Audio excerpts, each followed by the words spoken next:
Praise the lord. మన ప్రభువును రక్షకుడైన యేసుక్రీస్తు వారి నామున మీ అందరికీ వందనములు. నేటి దిన హెబ్రోన్ క్యాలెండర్ వాగ్దానము కీర్తనల గ్రంథము 50వ అధ్యాయము 23వ వచనము. కీర్తనలు 50:23. స్తుతియాగములు అర్పించువాడు నన్ను మహిమపరుచున్నాడు. నేను వానికి దేవుని రక్షణను కనుపరిచినట్లు వాడు మార్గము సిద్ధపరచుకొనెను. ఈ యొక్క కీర్తనలో కీర్తనకారుడు మరి భక్తుడైనటువంటి దావీదు ఆయన ఈ విధంగా సెలవిస్తూ ఉన్నాడు. స్తుతియాగము అర్పించేవాడు. మరి స్తుతియాగం చేసేటువంటి వారు దేవుని మహిమపరుస్తున్నారని భక్తుడైనటువంటి దావీదు సెలవిస్తూ ఉన్నాడు. కాబట్టి ఆ విధంగా దేవుణ్ణి మరి మనం మహిమపరుచున్నాము అంటే దానివలన మరి మనకు కలిగేటువంటి ఆధిక్యత, మనకు కలిగేటువంటి లాభం ఏమిటంటే దేవుని రక్షణ కనుపరిచినట్లు వాడు మార్గము సిద్ధపరచుకొనెను. కాబట్టి ఆ విధంగా మనము మరి స్తుతియాగము దేవునికి అర్పిస్తూ మరి దేవుని మహిమపరుస్తూ ఉన్నప్పుడు మరి భక్తుడి విధంగా సెలవిస్తూ ఉన్నాడు. మనము మరి ఏం చేస్తున్నామంటే ఒక మార్గంని మనము సిద్ధపరచుకుంటూ ఉన్నాం. కాబట్టి దేవుని మహిమపరిచినప్పుడు మనం సిద్ధపరచుకునేటువంటి ఆ మార్గం ఏమిటి అంటే మరి దేవుని రక్షణ మనము మరి చూడటానికి మరి దేవుని మహిమపరచడం అనేది మరి మనకి ఎంతో ఉపయోగపడుతూ ఉంటుంది.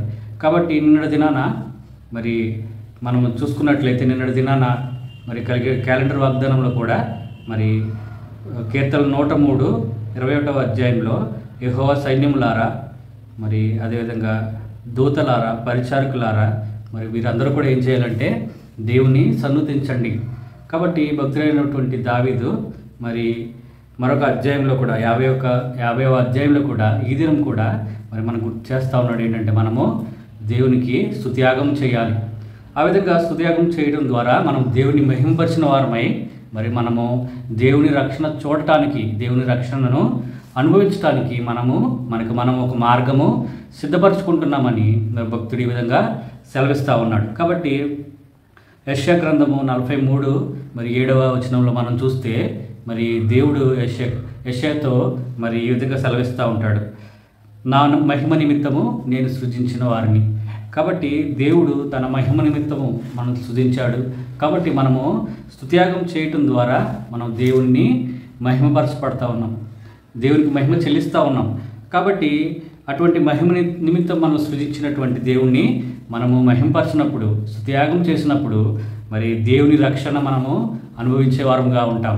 అదేవిధంగా ఆ యొక్క రక్షణ గూర్చి మరి మనం చూడండి, తెస్సలోనికైలు 1వ తెస్సలోనికైలు మరి 5వ అధ్యాయము 9వ వచనంలో కనుక మనం చూస్తే మరి అపోస్తలుడైనటువంటి పౌలు తెస్సలోనికైలకు రాసిన మొదటి పత్రిక 5వ అధ్యాయము 9వ వచనంలో, ఎందుకనగా మనము ప్రభువైన యేసుక్రీస్తు ద్వారా రక్షణ పొందుటకే దేవుడు మనలను నియమించెను.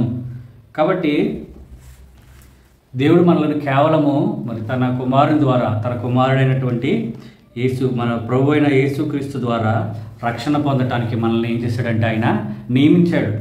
కాబట్టి జగత్తు పునాదికి వేయడానికి మునిపే ఆయన మనల్ని క్రీస్తులో ఏర్పరచుకున్నాడు. మనము మరి మన తల్లి గర్భంలో ఉన్నప్పుడే మరి పిండంగా చేయబడక మునిపే మరి భక్తుడు సెలవిచ్చిన రీతిగా దేవుడు మనలను జ్ఞాపకం చేసుకుంటూ ఉన్నాడు. మనల్ని దేవుడు ఎరిగినటువంటి వాడిగా ఉన్నాడు. మన కొరకై దేవుడు ఆయన యొక్క ప్రణాళిక, ఉద్దేశాలు కలిగిన వాడిగా ఉంటా ఉన్నాడు. దేని కొరకు ఆయన మరి ఆ విధంగా మనం రూపింపబడక మునిపే ఆయన ఉద్దేశాలు కలిగి ఉన్నాడు. మనల్ని ఏర్పరచుకున్నాడంటే మరి ఇక్కడ పౌలు గారు రాస్తూ ఉన్నారు, క్రీస్తు ద్వారా మనం రక్షణ పొందటానికే దేవుడు మనలను నియమించాడు. కాబట్టి ఈ యొక్క రక్షణ అనుభవం మనం పొందటానికి, దేవుని రక్షణ చూడటానికి, దేవుని యొక్క రక్షణను మనం అనుభవించడానికే మనము నియమించబడ్డాము. కాబట్టి మరి భక్తుడైనటువంటి దావీదు సెలవిస్తూ ఉన్నాడు, ఈ యొక్క దేవుని రక్షణ మరి కనపరచబడాలంటే ఆ విధంగా మనం ఒక మార్గాన్ని సిద్ధపరచుకోవాలి. మరి ఆ మార్గం ఏ విధంగా మనం సిద్ధపరచుకోగలమంటే దేవునికి స్తుతియాగం చేసినప్పుడు దేవుణ్ణి మనము పరిచిన వారం అవుతాము. ఆ విధంగా దేవుడు మహిమపరచబడినప్పుడు, మన ద్వారా ఆయన స్తుతించబడినప్పుడు మరి దేవుని రక్షణను మనము కన్నులారా మరి చూసే విధంగా దేవుడు అటువంటి ఆధిక్యతను దేవుడు మనకి అనుగ్రహించిన వాడుగా ఉన్నాడు.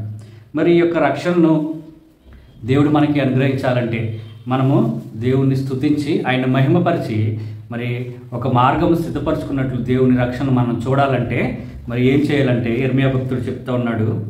ఇర్మియా గ్రంథము 4వ అధ్యాయము 14వ వచనంలో, యెరూషలేమా, నీవు రక్షించబడినట్లు నీ హృదయంలో నుండి చెడుతనమును కడిగి వేసుకొనుము. కాబట్టి మరి భక్తుడైనటువంటి ఇర్మియా ఆయన మరి చెప్తా ఉన్నాడు, నీవు రక్షించబడినట్లు, ఆ యొక్క రక్షణ అనుభవము మనం పొందినట్లు, దేవుని రక్షణ మరి మనం కన్నులారా చూసినట్లు, ఆయన రక్షణ మనకు మరి ప్రత్యక్షము పరచబడినట్లు మనం ఏం చేయాలంటే నీ హృదయంలో ఉండి చెడుతనమును కడిగి వేసుకొనుము. కాబట్టి ఎప్పుడైతే మనము మన హృదయంలో నుంచి దేవునికి ఇష్టం లేనటువంటి చెడుతనమును కడిగి వేసుకుంటామో అప్పుడు మనము దేవుని యొక్క రక్షణ చూసేవారుగా ఉంటాము. దేవునికి మనము మరి స్తోత్రగానము, దేవుని సన్నుతించటము, మరి తద్వారా దేవుడు మహిమపరచబడి ఆ యొక్క రక్షణను మనకు ఆయన కనపరిచే దేవుడిగా ఉంటా ఉన్నాడు. కాబట్టి మరి ఇక్కడ భక్తుడు హెచ్చరిస్తూ ఉన్నాడు, నీవు రక్షించబడినట్లు నీ హృదయంలో ఉండి చెడుతనమును కడిగి వేసుకొనుము. కాబట్టి ఈ విధంగా చెడుతనమును మనము కడిగి వేసుకుంటే మరి దాని యొక్క ప్రతిఫలం ఏంటంటే దేవుని మహిమపరుస్తాం. మనలో చెడు లేనప్పుడు, దేవుని కార్యాలు మనలో ఉన్నప్పుడు, మరి దేవుడు మనలో ఉన్నప్పుడు మనం దేవునికి మరి మొరపెడతాం, దేవుని సన్నిధిలో కనపడతాం, అదేవిధంగా దేవుణ్ణి మహిమపరుస్తాం. కాబట్టి ఆ విధంగా దేవుని మహిమపరిచినప్పుడు దేవుని రక్షణ మనకు కనపరచబడతా ఉంటుంది. కాబట్టి ఈ చెడుతనము కనుక మనము తీసివేసుకోవాలని భక్తుడు సెలవిస్తూ ఉన్నాడు.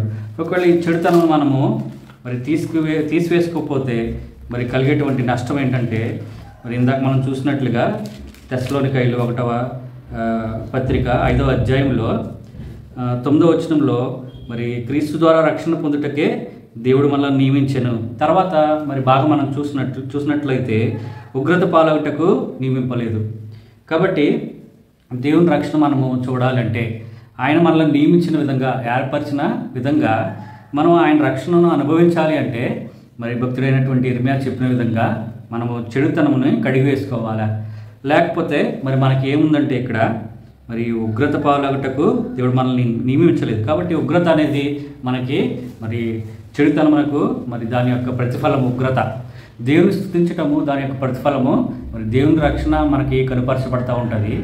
అదేవిధంగా మరి ఆ అనుభవంలో లేకుండా చెడుతనం మన హృదయంలో కలిగి మన హృదయంలో పాపమును లక్ష్యం చేసినట్లయితే మనకి మరి భక్తుడు హెచ్చరిస్తూ ఉన్నాడు పౌలు గారు, మరి మనకు ఉగ్రత ఉంది. కాబట్టి అటువంటి ఉగ్రత కొరకైతే మరి మీరు నియమింపబడలేదు, కానీ మరి దేని కొరకు నియమింపబడ్డాడంటే మన ప్రభు అయిన యేసుక్రీస్తు ద్వారా రక్షణ పొందటానికే. కాబట్టి దేవుని రక్షణ పొందులాగిన మరి దేవుని రక్షణ మనకు కనపరచబడినట్లు ఒక మార్గం సిద్ధపరచబడలాగిన మనం ఏం చేయాలంటే మరి దేవుణ్ణి స్తుతించాలి.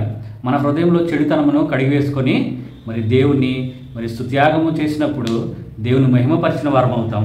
ఆ విధంగా దేవుని మహిమపరిచి మరి మన హృదయంలో మరి చెడుతనం తొలగించుకొని మరి ఆ ఉగ్రత దినం కొరకు మనము నియమింపబడిన వారం కాకుండా దేవుని రక్షణ కొరకే నియమింపబడినట్లు, దేవుని యొక్క రక్షణ మరి మనం కళ్ళారా చూసినట్లు, అంటే దేవుని యొక్క పరలోక రాజ్యంలో మనం చేరినట్లు మనం ఏం చేయాలంటే దేవుణ్ణి స్తుతించాలి. మనము దేవుని స్తుతించబద్ధులమై ఉన్నాం. కాబట్టి మరి నిన్నటి దినంలో కూడా మనం చూస్తే మరి యాజకులారా, మరి దూతలారా, సైన్యములారా మీరు ఏం చేయాలి, యెహోవాను సన్నుతించండి అని పదే పదే మరి ఒకే మరి విషయము పదే పదే మనకి బోధించబడతా ఉంది. దేవుని సన్నుతించాలి, దేవుని మహిమపరచాలని. కాబట్టి మరి దేవుడు ఏదైతే మనలను హెచ్చరిస్తూ ఉన్నాడో, మనల్ని ప్రేమించి ఆయన వాక్యం ద్వారా తనతో మాట్లాడుతూ ఉన్నాడో దేవుని సన్నుతించాలని, దేవుని మహిమపరచాలని, మరి ఆ విధంగా దేవునికి ఇష్టమైన మరి కార్యము మనం తెలుసుకున్నటువంటి, మనం ధ్యానించినటువంటి మరి ఈ యొక్క వాక్య భాగాన్ని మనము మరి మన జీవితంలో అన్వయించుకొని మరి మనం కూడా దేవుని సన్నుతించేవారంగా, దేవుని మహిమపరిచేవారంగా మన హృదయంలో నుండి చెడుతనమును మరి కడిగి వేసుకొని ఉగ్రత పాలు కాకుండా దేవుని యొక్క రక్షణ కనపరచబడినట్లు మనం మార్గం సిద్ధపరచుకోవాలని, ఆ విధంగా దేవుడు మనకి సహాయం చేయాలని మరి ప్రార్థన చేసుకుందామండి. ప్రేమగల తండ్రి, కృప కలిగిన దేవా, మీకు ఘనమైన శ్రేష్ఠ నామానికి వేలాది వందనాలు స్తోత్రాలు చెల్లిస్తున్నాం. దేవా నాయన, ఈ దినంలో తండ్రి దేవా నన్ను మమ్మల్ని ప్రవేశపెట్టి ఆయుష్ పొడిగించి దేవ మమ్మల్ని ప్రేమించి దేవ ఈ దినం కొరకే ఇచ్చిన వాగ్దానాన్ని బట్టి మీకు వందనాలు. దేవ ఆయన కీర్తనలు 50 తండ్రి 23 దేవ తండ్రి నేను మిమ్మల్ని దేవ మహిమపరచాలని దేవ స్తుతియాగం మీకు దేవ అర్పించాలని దేవ తండ్రి తద్వారా మేము దేవ ఒక మార్గము తండ్రి మీ యొక్క రక్షణ కనుపరచబడినట్లు ఒక మార్గం సిద్ధపరచుకుంటా ఉన్నాము. దేవ ఆ యొక్క రక్షణ తండ్రి నైనా దేవ మేము తండ్రి నైనా పరలోక రాజ్యం చేరటానికి దేవ ఉగ్రత పాలు కాకుండా తప్పించబడటానికి దేవనైనా మిమ్మల్ని మహింపరచాలని దేవ చెడుతనము తండ్రి మా హృదయంలో ఉంచి దేవ కడిగి వేసుకొని దేవ రక్షణ అనుభవం మేము కలిగి ఉండాలని దేవ మీరు దేవ ఆశించి మమ్మల్ని ప్రేమించి దేవుని తెలియజేసిన లేఖనాలకై వందనాలు స్తోత్రాలు చెల్లిస్తాను. ఈ యొక్క అనుభవం తండ్రి నాకు మాకు అందరికీ దయచేయండి. దేవి దినమందరి కొరకు దేవ మీ యొక్క తండ్రి లేఖన భాగనాలని తండ్రి మా కొరకు ఆశీర్వదించమని వందనాలు చెల్లిస్తూ యేసుక్రీస్తు వారి పరిశుద్ధ నామమున ప్రార్థించి వేడుచున్నాం తండ్రి. ఆమేన్.